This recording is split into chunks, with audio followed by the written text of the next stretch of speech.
তারপরেও তোমরা তোমাদের রবের কোন কোন ক্ষমতাকে অস্বীকার করবে? ওয়ালিমান খাফা মাকাম রাব্বিহি জান্নাতান, আর যারা তাদের প্রভুর সামনে হাজির হওয়ার ব্যাপারে ভয় পায় তাদের প্রত্যেকের জন্য দুটি করে বাগান। ফাবিআইয়ি আলাই রাব্বিকুমা তুকাজ্জিবান, তোমাদের রবের কোন কোন দানকে তোমরা অস্বীকার করবে?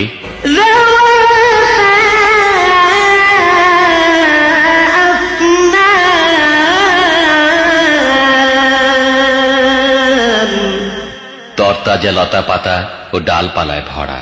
فبأي آلاء ربكما